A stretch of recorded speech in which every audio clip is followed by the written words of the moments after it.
Hi, Naveenji. Hi, I'm just waiting for Kathleen to join in. Yeah, I'm just waiting for Kathleen to join in. Yeah, can I mute for a while? Yeah, sure. Thank you very much.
Hi, friends. I'm just waiting for Kathleen Jamie to join.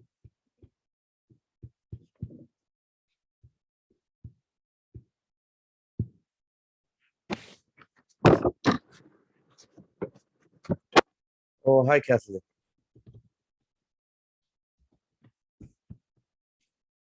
Can you hear me?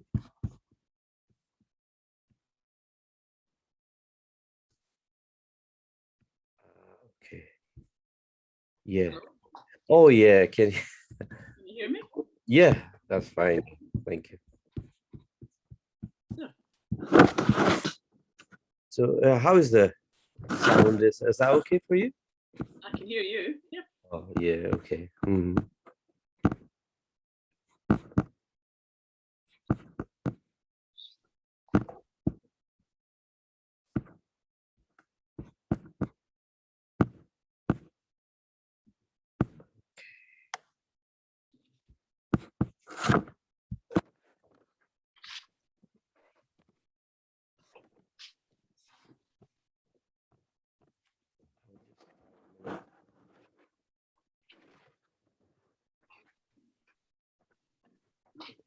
Two more minutes left. So how was the day today? Oh, all right. Cool.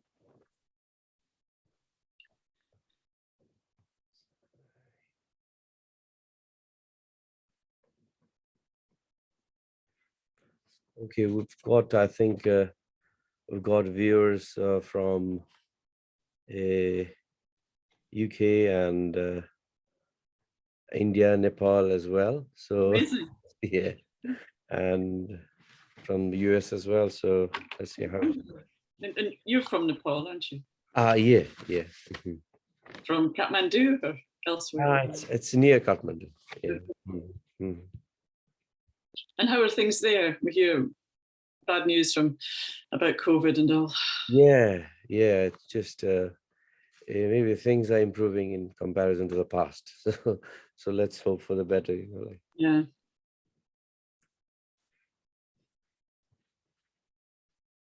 Okay, I think it's maybe we can start.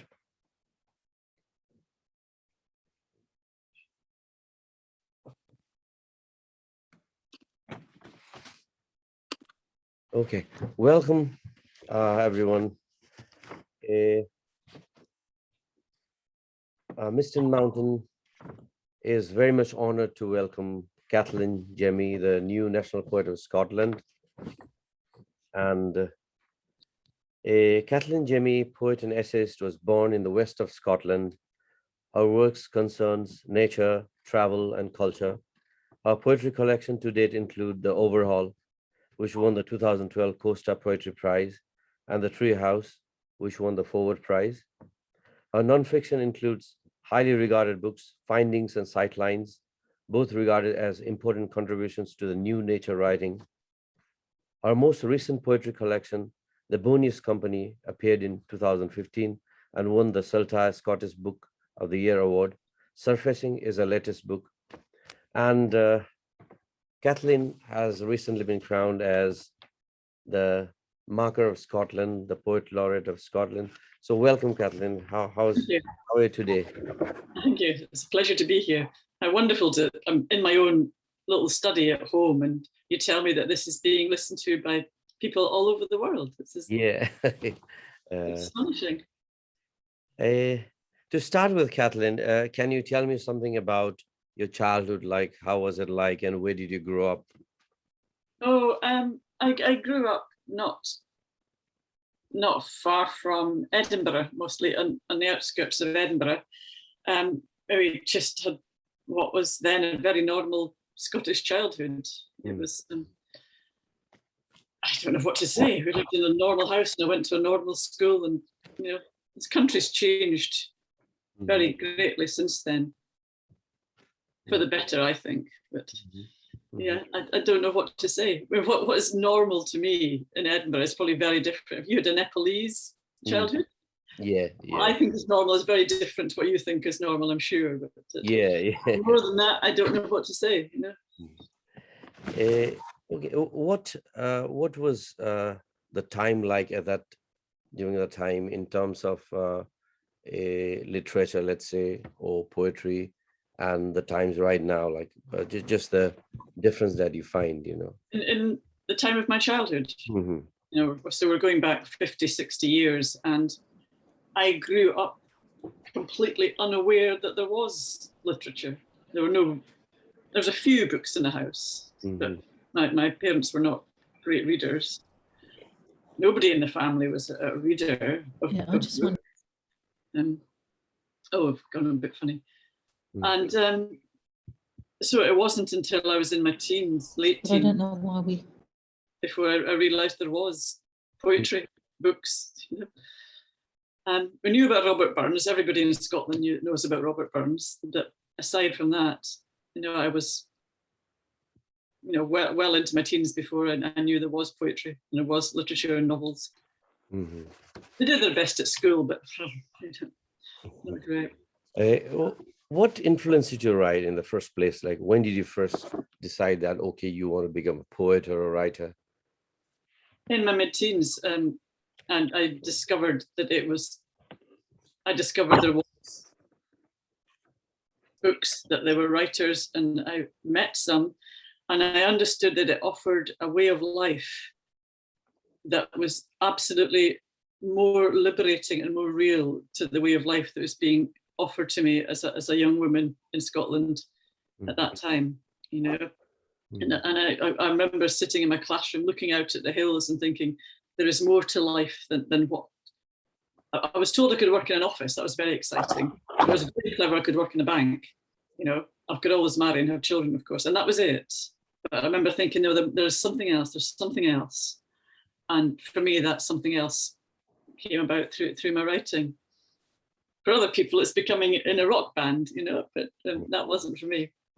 So it was a liberating, exploring thing when I was young. Did you do any crazy stuff in order to write? Like, you know, like some writers, they go out, you know, they need a candle, or they go out for, let's say, they stay on the hillside. And did you do anything? No, I don't think so. Ritual things, do you mean? No, certainly not candles. No, I've always spent a lot of time outdoors. Always have. That was also a great escape. But no, not really. I'm not even very good at keeping notebooks. I try, but usually fail. My writing's always been a bit fugitive. Okay. So I assume that you must be very busy, as you have been recently crowned as Scotland's new national poet. How has that changed your life, your daily routine and your work? Well, it's only been 2 weeks, so you must ask me again in 2 years. Because I'm still at the very early stages, having meetings about plans for the next several months. But it's suddenly gotten a lot busier, and so far, the things that we're looking forward to for the rest of this year, I will be at the opening of the Scottish Parliament next month. And in November, we have the COP26 Summit on Climate Change, and that's occupying everybody's minds. And I very much want to bring poetry into the discussion about nature and climate change when that big event is happening in Scotland. So that's what I'm thinking about just now. And after that, well, we never know what's around the corner, do we? Yeah. I was just trying to. First Minister said, with your kind permission, poetry is integral to Scotland's culture and history. The marker has a central role in celebrating that legacy and preserving its future by encouraging the next generation of writers to leave their marks. Kathleen is a highly accomplished poet who is known for her works in English and Scots and the meaningful connections her writing draws between our lives and the landscape around us.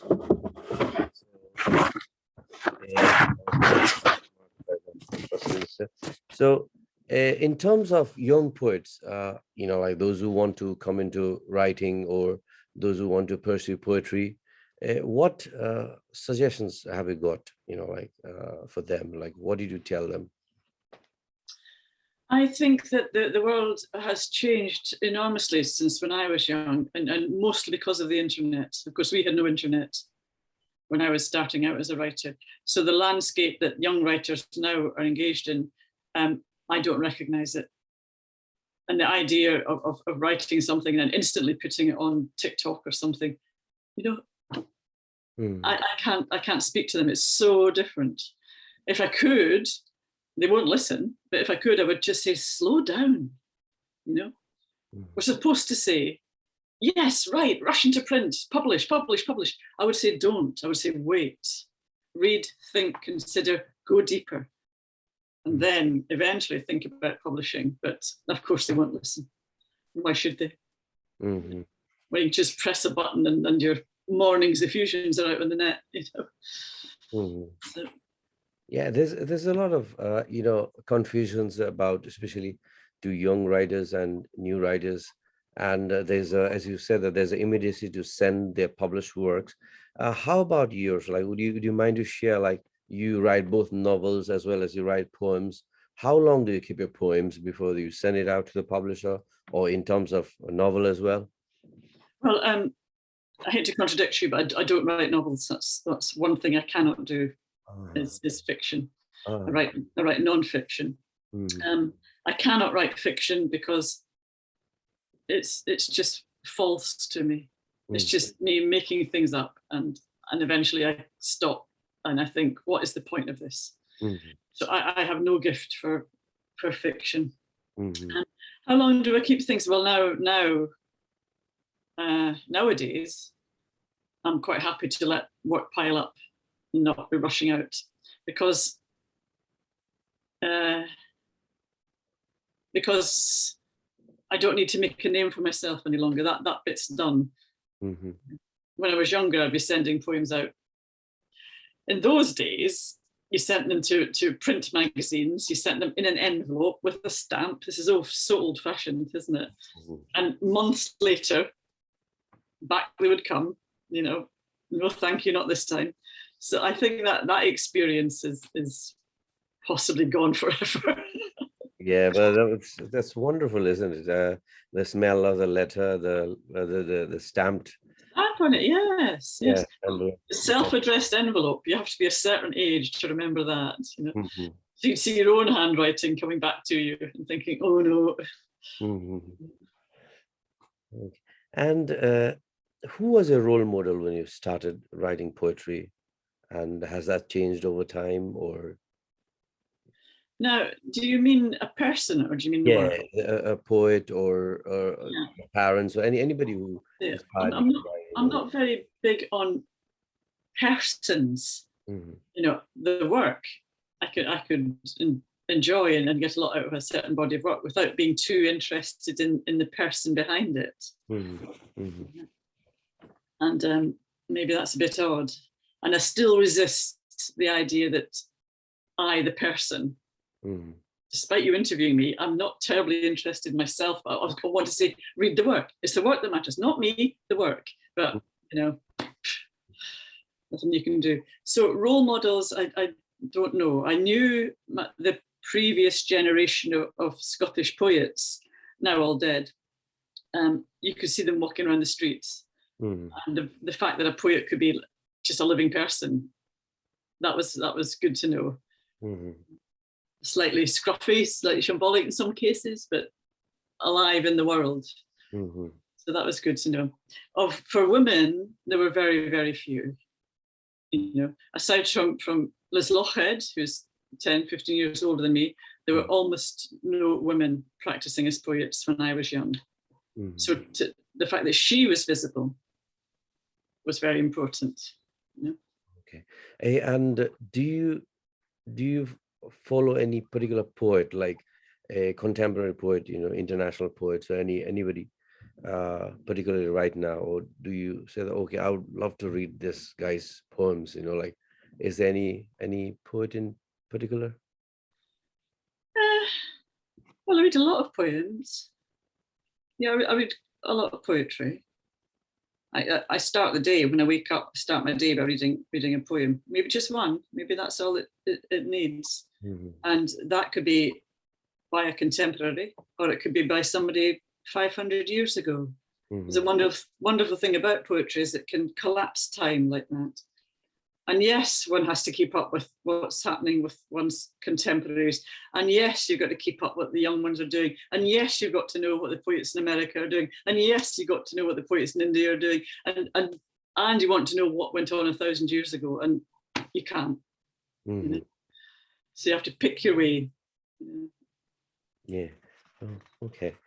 I read that I was, as a student in 2007 in Scotland when I came, I used to read some of your poems, and I was particularly interested that you traveled to Tibet in 1989. That was, as you said in our previous conversation, that you said that it's a long time back.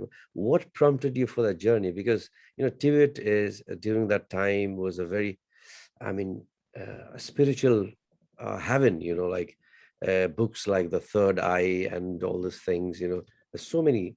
It's quite a different world. What prompted you to go on that journey, and how has that contributed to your life and your writing? Well, it was, let's say, a long time ago. What prompted it was the opportunity.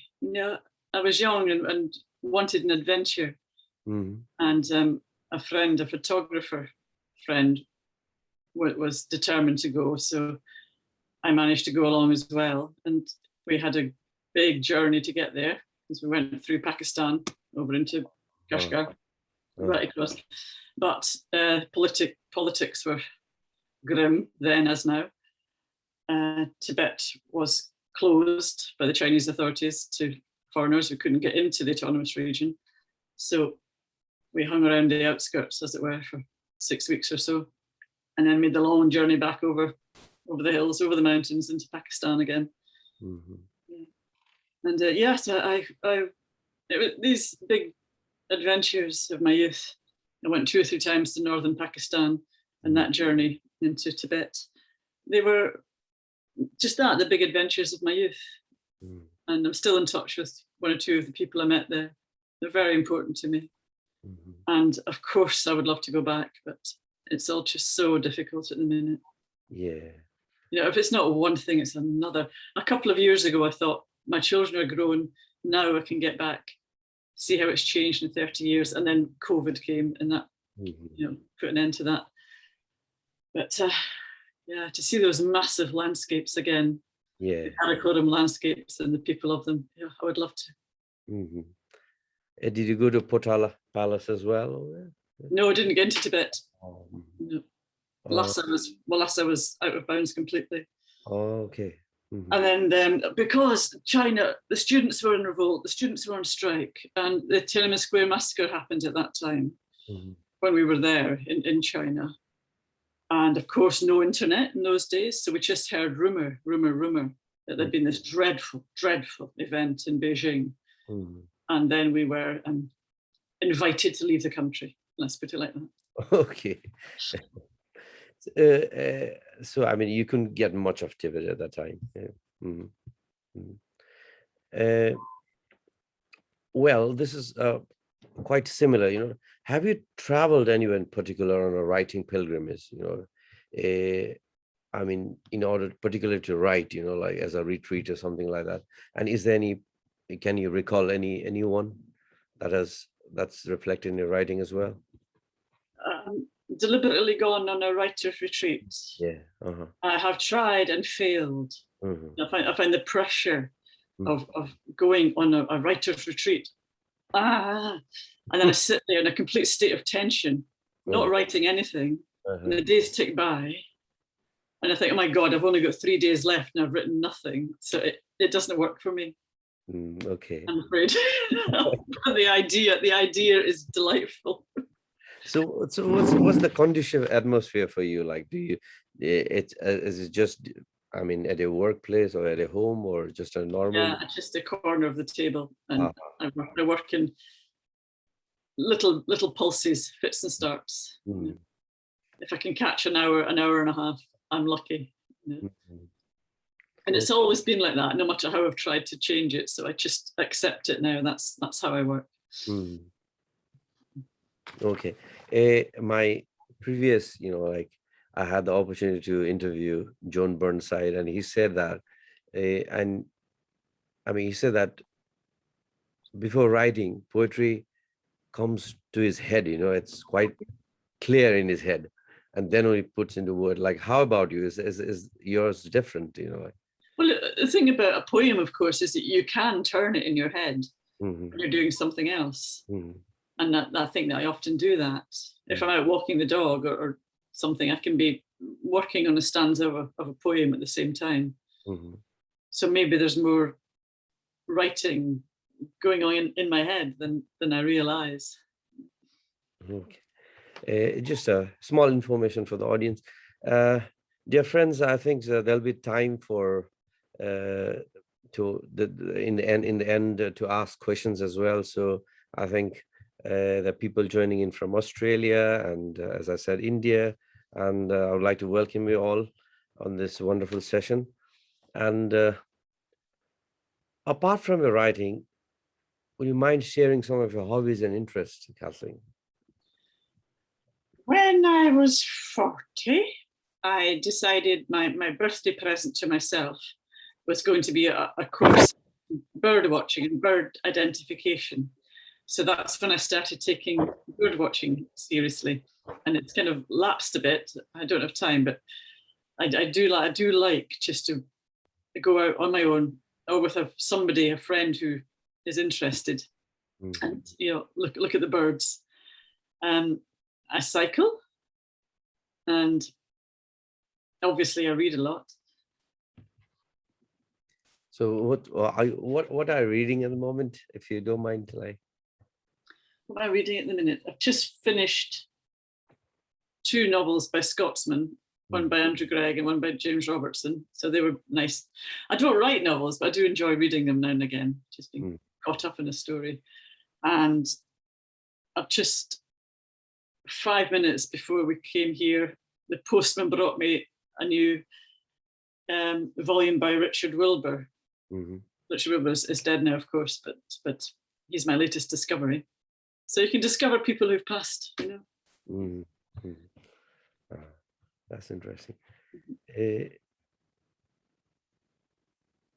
What piece of advice do you, I think I've asked before as well, especially since you are a national poet right now, if children, let's say I've got my daughter who is 13, 15, and for those generations, like what, because they look forward to, as a national poet, they look forward as a source of inspiration. So what advice would you give them? As young writers, Yeah. if they're already writing, I would say do keep going. As I said before, don't be in too much of a rush to put your work out there. You know, a year, 2 years will make no difference. Look also to the past. Look to the writers who've gone before you. You know, we're very bad about dismissing the past now. You know, but you might find something there of great value. It's strange now, but as I said before, when I was growing up, I didn't know there was a Scottish literature. I don't think that's possible now. I think school must have changed. I think children must now know that it exists. We didn't know it existed, you know. I think for all sorts of reasons, children cannot now be left unaware of their own culture or unaware of literature. Mm-hmm. So, can you share about your forthcoming work? Like, I don't know if I have any forthcoming work, actually. I've got no books in the pipeline yet. mm-hmm. I've got 2 big files of half-finished things, but they're not ready yet for publication. So I don't know what's coming next, and one never does. I think a writer probably never can predict, because you've got to keep yourself very open Mm-hmm. to what might come next. And there's no point, I don't think there's any point in saying, oh, I'm a poet, I will only write poetry, or I'm a novelist, I will only write novels, or I'm a woman poet, therefore I'll write women's poetry, or all these labels. I don't think they're healthy. I think a writer has to keep themselves open to all sorts of different ideas and influences, and something will happen from a direction you may not expect, and you've got to be waiting for that. So that's where I am at the minute, waiting for the next who knows what. Mm-hmm. Is it possible to listen to some of your poems for the? Of course, yeah. I've got my select. Can you see that's my selected poems? Oh. So that came out a couple of years ago. I've got a little poem here called "Even the Raven." Can you actually see that? Yeah. Yeah, I can't. You were asking me about writing retreats, and I wrote this after I took myself away for a week, determined to do some writing. Mm-hmm. Nothing happened until the last hour of the last day, mm-hmm. when I wrote this little poem, and it's about that. You know, it's called "Even the Raven." The grey storm passes, a storm the sea wakes from, then soon forgets. Surf plumes at the rocks, wave after wave, each drawing its own long fetch. And the hills across the firth, golden as the cloud lifts. Yes, it's here, everything you wanted, everything you insisted on. Even the raven, his old cropped voice, asks you what you're waiting for. So, and next to that on the page is the poem Scots, which I'll read. If we do have people here from other countries, I'd like to read something in Scots so they can hear. Yes. Yeah. So this is actually a translation from Hölderlin. It's called Half a Life. Bean wi' yellow pears, fu o wild roses, the braes fa into the loch. You mince for swans, drunk with kisses, duck your heads i' the douce, the haily water. But whar on winter's ways will the fin floors, whar the shadow and sunlight of the yard. Dumb finnet the was stone, the cold blast clatters the weather vanes. So you can hear it's related to English, but it's not English. Yeah. More? Yeah. Maybe we've got we've got time, so please feel free to.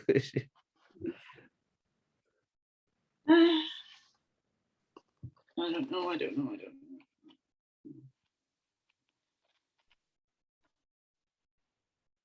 This is a little poem about, I'm holding this up just if maybe you can see the way it's on the page. Mm. It's about bats, little bats, called pipistrelles, which I saw one day. Pipistrelles. In the centre of the sheep field, a stand of Douglas firs, hold between them tenderly a tall enclosure like a vase. How could we have missed it before today? Never have seen this clear, translucent vessel tinted like citrine.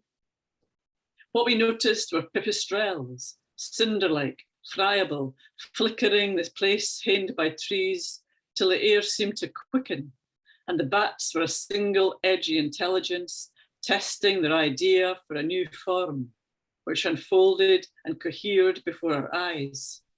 The world's mind is such instances, cells charging with light of day. Is that what they're telling us? But they vanished suddenly before we'd understood, and the trees grew in a circle, elegant and mute.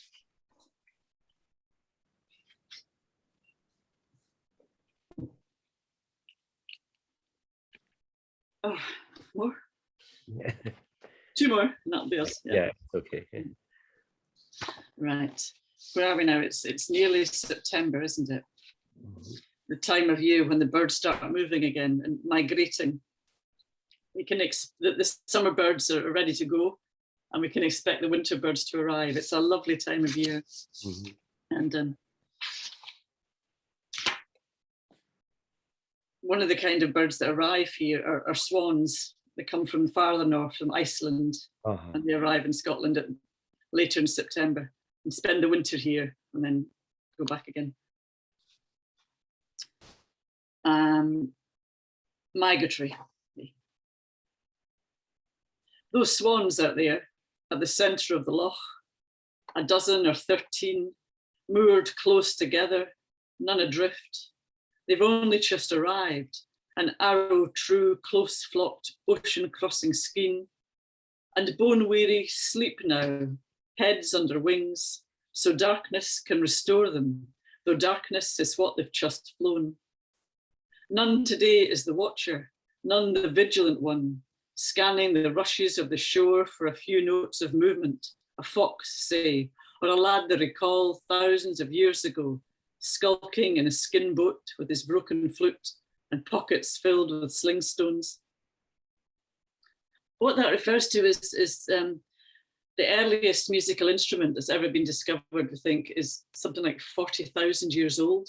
And it's a little flute made from the wing bone of a swan. Oh, okay. Very beautiful. Mhm. So let us see. Let's find something nice. You know, it's a funny business. That's the work of about 30 years. Mm. It's a strange sort of career, isn't it? Let me see what I can find for you. So this is the poem I read when I was awarded the post of Macker, of National Poet, and asked to read a poem. Mm. And I read this one. I'll do it again. Oh. It's called The Wishing Tree. I stand neither in the wilderness nor fairyland, but in the fold of a green hill, the tilt from one parish into another. To look at me through a smear of rain is to taste the iron in your own blood, because I hoard the common currency of longing, each wish, each secret assignation. My limbs lift, scabbed with greenish coins. I draw into my slow wood fleur-de-lis, enthroned Britannia. Behind me, the land reaches toward the Atlantic. And though I'm poisoned, choking on the small change of human hope daily beaten into me, look, I'm still alive, in fact, in bud. There you go. Oh, thank you very much. I think so. I remember one of your poems. I can't recall. Is it Before the Wind? Is it? There's one poem, something like Before the Rain. Or Before the Wind, yes. Yeah. Oh, let me see if I can find that's quite. Yeah. Would you like to hear it? Yeah, that was. A beautiful poem, you know. Right, have to give me a minute to 136. Yeah, here we are. Right, this is a poem that occasionally you can write a poem and I don't know what it means. You know, I've written it, it's there, it's done, but I'm not sure what it's about. This is one of those poems. Before the wind. If I'm to happen upon the hill where cherries grow wild, it better be soon, or the yellow-eyed birds will come squabbling, claiming the fruit for their own.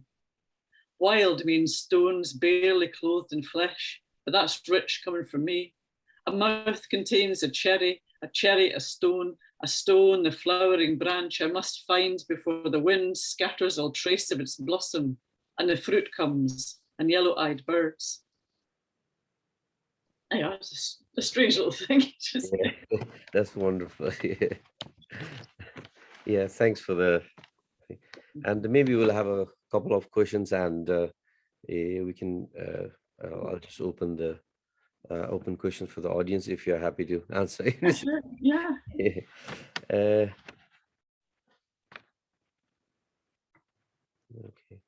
You know, most of the. I think you're based in Stirling University. No, I was, but I left there a year ago. Yeah.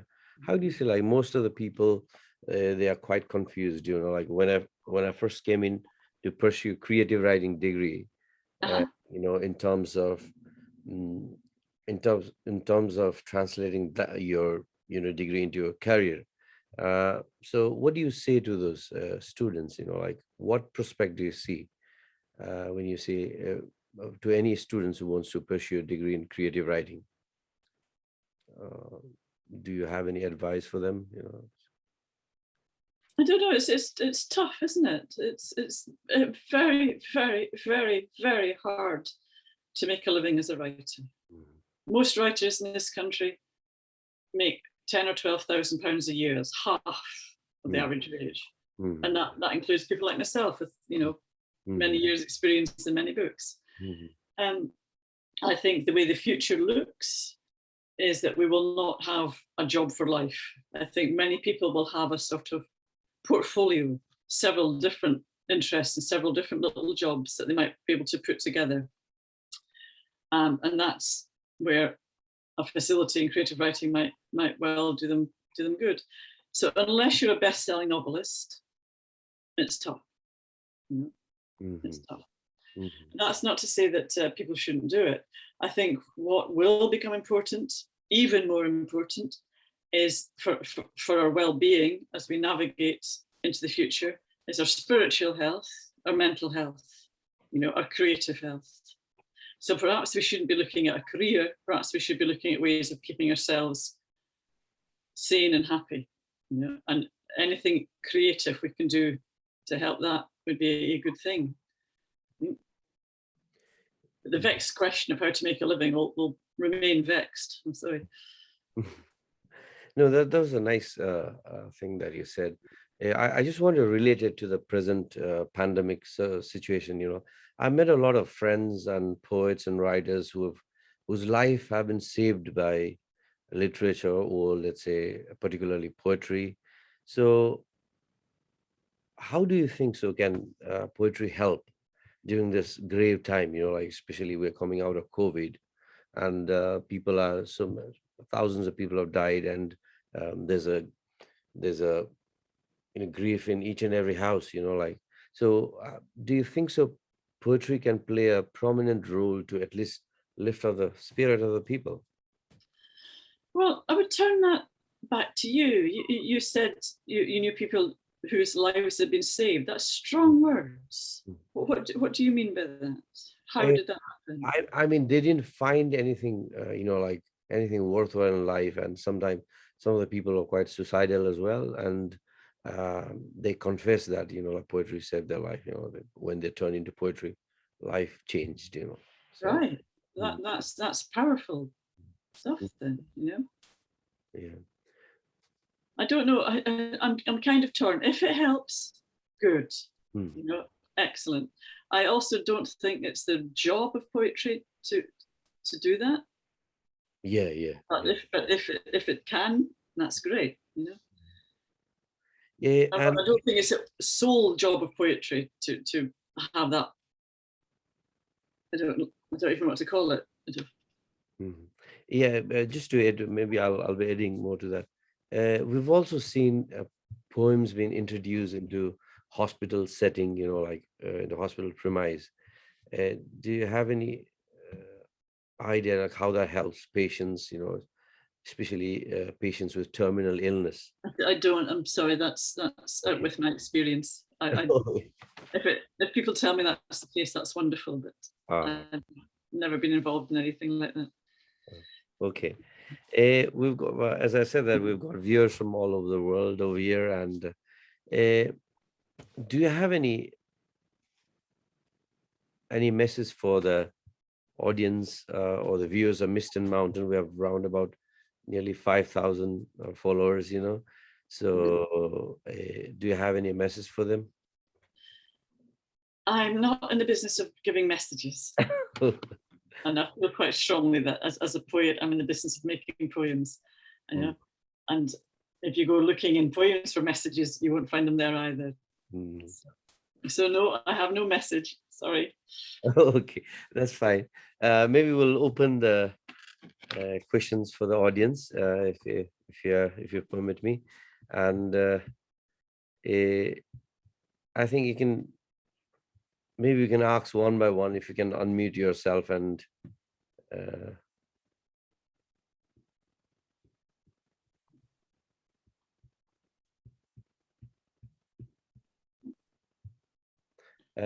Yeah, please unmute yourself and maybe we can ask questions one by one.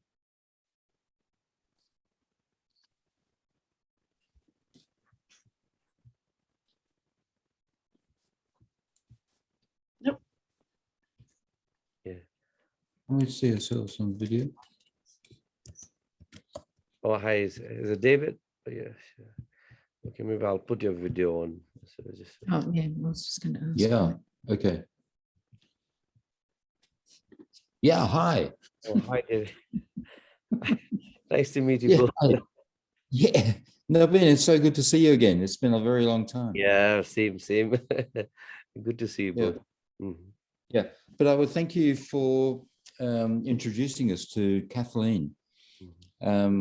We're here in Melbourne, in Australia, with Debbie, and regrettably, I have to say, Kathleen, I don't know your poetry, but after tonight, we will make an effort to seek it out. I was speaking to somebody in Australia. That's remarkable. Yeah, I know. It's amazing, isn't it?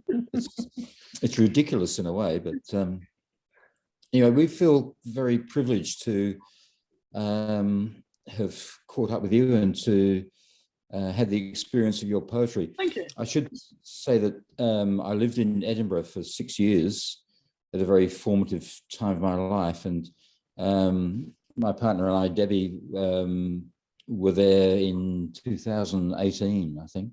And it was a really emotional experience for us. And so one of my questions is, I wonder whereabouts you are from in Scotland. What's your home in Scotland? I grew up just on the west side of Edinburgh, so I regard Edinburgh as my home city. So where is that, sort of Livingston area? Curry-Balerno. It's 7 miles. Oh, okay. Yeah. And so I wonder what is your muse? Do you have a muse that is related to a city? Do you feel you're related to a specific place in Scotland? Does that stimulate your poetry? I'm not entirely sure what a muse is, to be honest. But a lot of my work, especially the non-fiction, concerns the Highlands and Islands as well. So a few years ago, I was able to go to some of the more faraway islands and the uninhabited ones, and I wrote a fair bit about those. But I think not being able to travel, not for COVID reasons, just because I had a young family, meant I was concentrating on more local and more reachable destinations, places I could go to and be back for tea time, you know. So that was I spent some decade doing that. A lot of my work, poetry and prose, came out of more local Scottish places. So. Yeah. Well, we're unable to travel at the moment. Our government is highly restrictive, and we're not allowed to. Yeah. At the moment, we're not even allowed to leave our state. Yeah. Not allowed to leave the street. Yes, that's right. Really? Next year, we hope to travel, and very high on our agenda is to return to Edinburgh. And we were there in 2018, and it was a very emotional time. Yeah, and I wonder if that emotion sort of comes through in your work. Do you feel very emotional? No, I'm not an emotional person.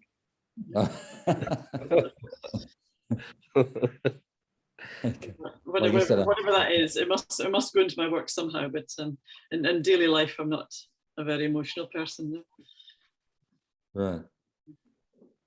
Okay. But I can understand why Edinburgh would affect someone from Australia. Or, I mean, my own visits to the so-called New World, I've missed the sense of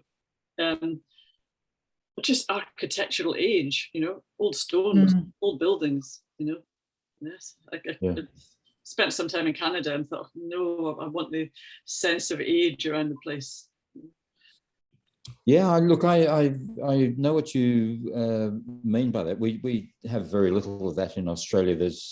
Our oldest building is probably less than 200 years old, and you go to Edinburgh, and it is sort of stunning in its history. You can't get away from it. It's sort of everywhere, and yeah, I guess in a way that's maybe something we miss. Mm-hmm. Anyway, thank you for your readings tonight. They were just very impressive. Right, thank you. Yeah, I think just to introduce, I mean, David and Devi, they both are very accomplished poets, and it's wonderful to have you both here. Thank you very much. Well, thank you, Nabin. Thank you for what you've done for the Miston Mountain. We would love to be there. We'd love to come to some of your retreats, but our government is a very restrictive government at the moment, and it's just not possible to do that. But maybe next year, when we're all vaccinated and so on, maybe we can do that. Yeah, thank you very much. Yeah, thank you. And is there any other questions, please?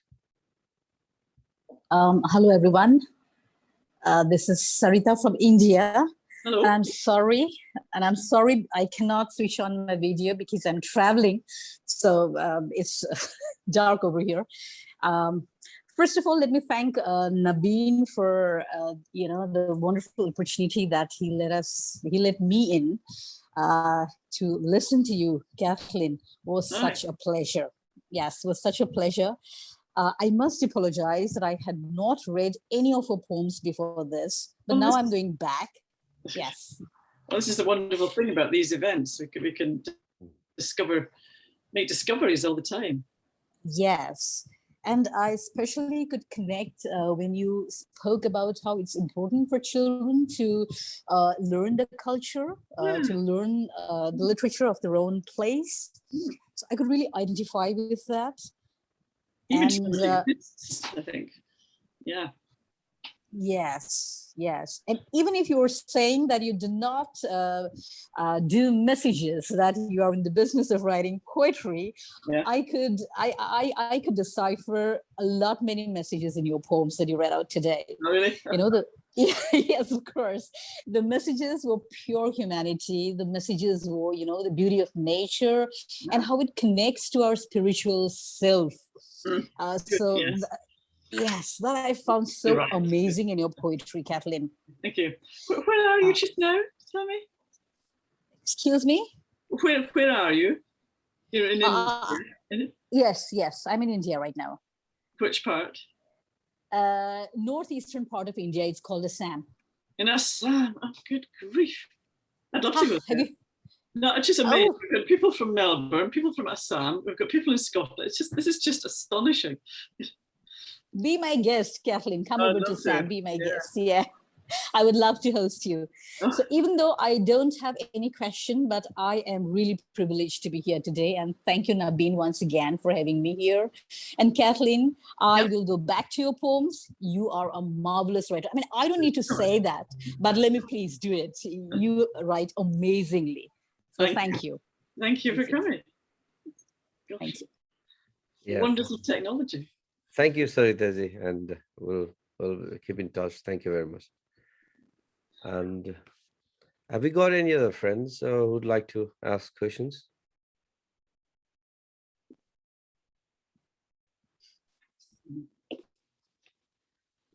No.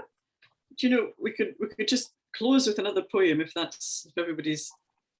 Yeah. If there's a case we can. Yeah. I will. I do like to walk on the beach, you know, in Scotland we have a lot of seashore, of course, but depressingly, often what's washed up is our own trash, you know, our own plastic and especially fishing gear. But this is a little poem called The Beach. The beach. Now this big westerly's blown itself out. Let's drive to the Storm Beach. A few brave souls will be there already, eyeing the driftwood, the heaps of frayed blue polyprop rope, cut loose, thrown back at us. What a species, still working the same curved bay, all of us hoping for the marvelous, all hankering for a changed life. So, thank you. Thank you very much. So thanks everyone for this. I would like to thank Kathleen once again for your time. It's been a privilege to have you on this program, and I'm sure this will be watched by many others later as well. I think there's somebody. Okay. Okay. And a small note before going. We've recently announced the Gerald Rochford Memorial Poetry Prize, and the winner is Claire Askew. And thanks once again, Claire. I think so.